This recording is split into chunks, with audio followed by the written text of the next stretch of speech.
നാട്ടിൽ നിങ്ങൾ വർക്ക് ചെയ്തതിനേക്കാളും കുറച്ചുകൂടെ വർക്ക് ബാലൻസ് ഇവിടെ കിട്ടുമോ? എനിക്ക് 11,200 ഇന്ത്യൻ സ്റ്റുഡൻസ് ആണ് കഴിഞ്ഞ വർഷം മാത്രം യൂറോപ്പിലെ വളരെ ചെറിയ രാജ്യമായ അയർലൻഡിലേക്ക് വന്നത്. 5 വർഷത്തിന് മുൻപത്തേക്കാൾ 75% വർധനയാണിത്. വെറും 5.5 മില്യൺ മാത്രമുള്ള അയർലൻഡിൽ ഇതാണ് കണക്കെങ്കിൽ, ജനസംഖ്യ കൂടുതലുള്ള UK അടക്കമുള്ള മറ്റ് യൂറോപ്യൻ രാജ്യങ്ങൾ, നോർത്ത് അമേരിക്കൻ രാജ്യങ്ങളായ USA, കാനഡ, ഓഷ്യാനിയൻ രാജ്യങ്ങളായ ഓസ്ട്രേലിയ, ന്യൂസിലാൻഡ് എന്നിവിടങ്ങളിലേക്കുള്ള സ്റ്റുഡൻസിൻ്റെ അനിയന്ത്രിതമായ ഒഴുക്ക് ഊഹിക്കാവുന്നതേയുള്ളൂ. ഇത്രയും അധികം സ്റ്റുഡൻസ് എത്തുന്നതുകൊണ്ട് തന്നെ ഇവർക്കെല്ലാമുള്ള ജോലി സാധ്യതകൾ കുറയുന്നു.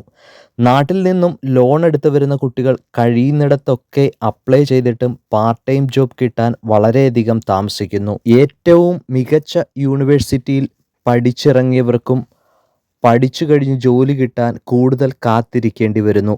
നാട്ടിൽ വർക്ക് എക്സ്പീരിയൻസ് ഇല്ലാതെ പഠിക്കാനെത്തിയ ചിലർ യൂറോപ്പിൽ ജോലി കിട്ടാത്തത് കാരണം നാട്ടിലേക്ക് മടങ്ങാനൊരുങ്ങുകയും മറ്റു ചിലർ ഗൾഫിൽ പോയി കുറച്ചുനാൾ വർക്ക് ചെയ്താൽ യൂറോപ്പിൽ ജോലിയവസരം വീണ്ടും കിട്ടും എന്ന വിശ്വാസത്തോടെ ഗൾഫ് രാജ്യങ്ങളിൽ ജോലിക്ക് അപേക്ഷിക്കുന്ന സാഹചര്യവും ഇപ്പോൾ നിലവിലുണ്ട്. മറ്റു ചിലർ പാർട്ട് ടൈം ജോബ് ചെയ്യുന്ന ചില സൂപ്പർ മാർക്കറ്റുകളിൽ തന്നെ ഫുൾ ടൈം ജോലി നേടിയെടുത്ത് 5 വർഷം പിടിച്ചു നിന്ന ശേഷം സിറ്റിസൺഷിപ്പ് നേടിയെടുക്കുകയും അതിനിടയിൽ തന്നെ പഠിച്ച വിഷയത്തിലുള്ള ജോലി നേടിയെടുക്കാൻ ശ്രമിക്കുന്നതായും നമുക്ക് ഇവിടെ കാണാൻ കഴിയും. പോസ്റ്റ് ഗ്രാജുവേഷൻ കഴിഞ്ഞിട്ടും ജോലി കിട്ടാത്ത ചില സ്റ്റുഡൻസ് വിസ കാലാവധി നീട്ടിക്കിട്ടാൻ വേണ്ടി താൽക്കാലികമായി കെയറർ കോഴ്സ് പഠിച്ച് കെയറർ ജോലി നേടിയെടുത്ത ശേഷം പഠിച്ച വിഷയത്തിലുള്ള ജോലി കിട്ടാൻ ശ്രമം നടത്തുകയും ചെയ്യുന്നുണ്ട്. ഇത്രയൊക്കെ കഷ്ടപ്പാടുണ്ടെങ്കിലും എന്തിനീ കുട്ടികൾ നാട്ടിലെ ജോലി പോലും ഉപേക്ഷിച്ച് ഇവിടെ പഠിക്കാൻ വരുന്നു എന്ന് നോക്കാം.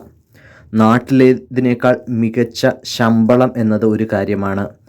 IT പ്രൊഫഷൻ തുടങ്ങിയ മേഖലകളിൽ നിശ്ചിത സമയത്ത് ജോലി തുടങ്ങി നിശ്ചിത സമയത്ത് ജോലി കഴിയുകയും ബാക്കി സമയങ്ങളിൽ വർക്ക് ബാലൻസ് ചെയ്യാനുള്ള അല്ലെങ്കിൽ ഫാമിലിക്കോടൊപ്പം കൂടുതൽ സമയം ചിലവഴിക്കാനുള്ള രീതിയിലുള്ള ഒരു വർക്ക് ബാലൻസ് സിസ്റ്റം ആണ് യൂറോപ്പിലും നോർത്ത് അമേരിക്ക, ഓഷ്യാനിയൻ രാജ്യങ്ങളിലും നിലവിലുള്ളത് എന്നുള്ളതാണ് സത്യം.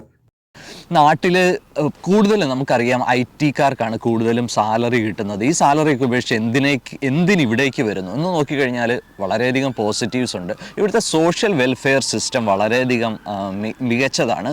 നമ്മൾ ഒരു ജോബ് ഈക്വാലിറ്റിയുടെ കാര്യത്തിലാണെങ്കിലും നമ്മൾ ഇപ്പം ഇവിടെ ഒരു വർക്ക് വിസയിൽ വന്നു, ഇൻ കേസ് ആ വർക്ക് വിസയിൽ വരുന്ന ആൾക്ക് ഡിപ്പെൻഡൻറ്റിന് കുറച്ച് നാൾ ജോലി ചെയ്യാൻ പറ്റാത്ത ഒരു സാഹചര്യം ഉണ്ടെന്നുണ്ടെങ്കിൽ ഗവൺമെൻറ് ഒരു നിശ്ചിത തുക അവർക്ക് മാസാമാസം കൊടുക്കുന്നതാണ്.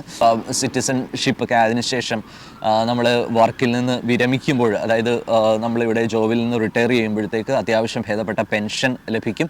അങ്ങനെ വളരെയധികം നല്ല ഒരു സോഷ്യൽ വെൽഫെയർ സിസ്റ്റമാണ്. ജോബ് ഈക്വാലിറ്റിയുടെ കാര്യത്തിൽ പറയുകയാണെന്നുണ്ടെങ്കിൽ ഒരു ജെൻഡർ വ്യത്യാസമില്ലാതെ എല്ലാവർക്കും തുല്യത കാണുന്ന ഒരു ഇതാണ്.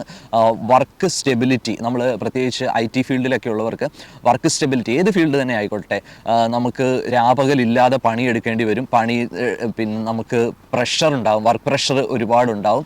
ഇവിടെ നമുക്ക് വർക്ക് പ്രഷർ ഉണ്ടായാലും ആ ഉള്ള സമയത്ത് മാത്രം, അതായത് നമ്മൾക്കറിയാം നാട്ടിലൊക്കെ IT ഫീൽഡുകാരുടെയൊക്കെ പ്രശ്നങ്ങൾ, അവർ രാപകലില്ലാതെ പണിയെടുത്ത് സൂയിസൈഡിലേക്കും ഒക്കെ പോകുന്ന ഒരു അവസ്ഥകൾ നമ്മൾ കേട്ടിട്ടുണ്ട്. ഇവിടെ ഒരു നിശ്ചിത ടൈമിനുള്ളിൽ 5 മണിക്ക് ജോലി കഴിഞ്ഞു കഴിഞ്ഞാൽ പിന്നെ അങ്ങോട്ട് തിരിഞ്ഞു നോക്കേണ്ടി വരത്തില്ല. ആവശ്യത്തിനുള്ള ലീവ്, അവർക്ക് എൻജോയ് ചെയ്യാനുള്ള ടൈം, ഇതൊക്കെ കൊടുത്തുകൊണ്ടുള്ള ഒരു വർക്ക് സ്റ്റെബിലിറ്റി ഉണ്ട്. അതാണ് ഒന്നാമതായിട്ട് ഇവിടേക്ക് ആൾക്കാർ മൈഗ്രേറ്റ് ചെയ്യാൻ, നാട്ടിലൊരു നല്ല സാലറി ഉണ്ടായിട്ടും ഇവിടേക്ക് മൈഗ്രേറ്റ് ചെയ്ത് ഇവിടെ സ്ട്രഗിൾ ചെയ്ത് പഠിച്ച് ഒന്നേന്ന് തുടങ്ങുന്നതിനുള്ള ഒരു കാരണം അതാണ്.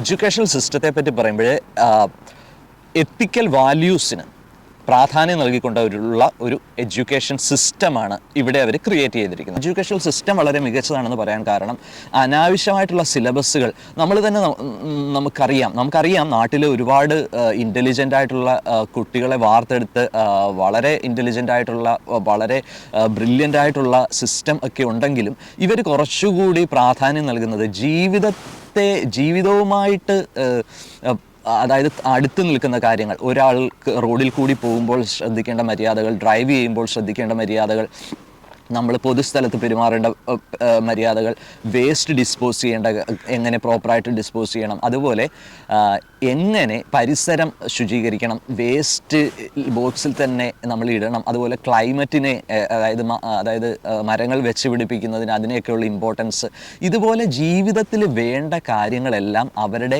കൊച്ചുകുട്ടികളായിരിക്കുമ്പോൾ തന്നെ എഡ്യൂക്കേഷനിൽ ഉൾപ്പെടുത്തിയിരിക്കുന്നു. 10ാം ക്ലാസ് കഴിയുമ്പോൾ തന്നെ കുട്ടികൾക്ക് പാർട്ട് ടൈമിന് നിർബന്ധമായും പോകണം. അങ്ങനെ ആ ഒരു എക്സ്പീരിയൻസോടുകൂടി സ്വന്തമായിട്ട് കാര്യങ്ങൾ ചെയ്യാൻ അധികം പാമ്പറിങ് ഒഴിവാക്കിക്കൊണ്ട് അങ്ങനെ പോലും കുട്ടികളെ കേപ്പബിൾ ആക്കുന്ന ഒരു നല്ലൊരു സിസ്റ്റം ഇവിടെ ഉണ്ട്. എന്ന് വെച്ച് ഇവിടുത്തെ എല്ലാവരും വളരെ മികച്ചവരാണ് എന്നല്ല, അവർ പഠിപ്പിക്കാനുള്ളത് പഠിപ്പിക്കുന്നു, പിന്നെ കുട്ടികൾ വഷളായി പോകുന്നത് അവരുടെ കുഴപ്പമല്ല. ഇങ്ങനെ ഇതെല്ലാം കൂടെ ഒരു ഓവറോൾ നോക്കുമ്പോഴത്തേക്ക് കുറേ പോസിറ്റീവ്സ് ആയിട്ടുള്ള കാര്യങ്ങൾ തന്നെയാണ് ഇവിടെ മൈഗ്രേറ്റ് ചെയ്താൽ. അതുകൊണ്ടാണ് കൂടുതലും സ്ട്രഗിൾ ചെയ്ത് ഇവിടേക്ക് വരുന്നത്.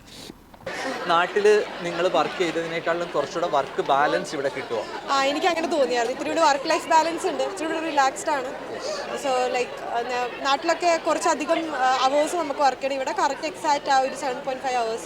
അത് കഴിഞ്ഞ് കഴിഞ്ഞാൽ പിന്നെ അപ്പോൾ നമുക്ക് നല്ലൊരു വർക്ക് ലൈഫ് ബാലൻസ് ഉണ്ട് ഇവിടെ. പിന്നെ ഇനി ഒരു ബെറ്റർ ഓപ്പർച്യൂണിറ്റി നമുക്ക് നാട്ടിൽ കിട്ടാനുള്ള ചാൻസ് കുറവായിരിക്കും. അങ്ങനെ നാട്ടിലും ബെറ്റർ ഓപ്പർച്യൂണിറ്റീസ് ഉണ്ട്, അത് ഓരോരുത്തരുടെ ഇഷ്ടമാണ്. ഞാൻ വർക്ക് ചെയ്തിരുന്ന സ്ഥലത്ത് ഇച്ചിരി പ്രഷർ കൂടുതലായിരുന്നു. ഇവിടെ ഞാനിപ്പോൾ വർക്ക് ചെയ്യുന്നത് ഒരു UK ഐറിഷ് ഫേം ആണ്. സോ അവിടെ ഇച്ചിരിയും കൂടി എനിക്ക് തോന്നി വർക്ക് ലൈഫ് ബാലൻസ് ഉണ്ടെന്ന്. അപ്പോൾ എന്തായാലും all the best. Thank you. ഞങ്ങൾ ഈ പറഞ്ഞ പോസിറ്റീവ്സ് എല്ലാം ശരിയാണെങ്കിലും 90% ഇവിടെയുള്ള മലയാളികൾക്കും നാട്ടിൽ ഒരു നാൾ തിരിച്ചെത്തണം എന്ന് തന്നെയാണ് ആഗ്രഹം. പക്ഷേ നാട്ടിലെ സാഹചര്യങ്ങളും സിസ്റ്റവും ഇവിടുത്തേതുപോലെ ആയാൽ മാത്രം. ഐറിഷ് ടുഡേ വീഡിയോ, ഇന്നത്തെ വീഡിയോ വളരെ ഇൻഫോർമേറ്റീവ് ആണെന്ന് വിചാരിക്കുന്നു, എല്ലാവർക്കും ഇഷ്ടമായെന്ന് വിചാരിക്കുന്നു. പുതിയ വീഡിയോകൾ നമ്മൾ അപ്ലോഡ് ചെയ്തുകൊണ്ടിരിക്കും. നിങ്ങൾക്ക് മാക്സിമം ഇൻഫർമേഷൻസ് ഇവിടുത്തെ തരാനായിട്ടാണ് നമ്മുടെ ഒരു ആഗ്രഹം. സബ്സ്ക്രൈബ് ചെയ്യാനും ഷെയർ ചെയ്യാനും ലൈക്ക് ചെയ്യാനും ഒരു ബെല്ലൈക്കൺ ഉറപ്പായിട്ടും ഒന്ന് പുഷ് ചെയ്യാനും ഒന്നും മറക്കണ്ട. Thanks for watching. See you in next video. Bye from Irish today.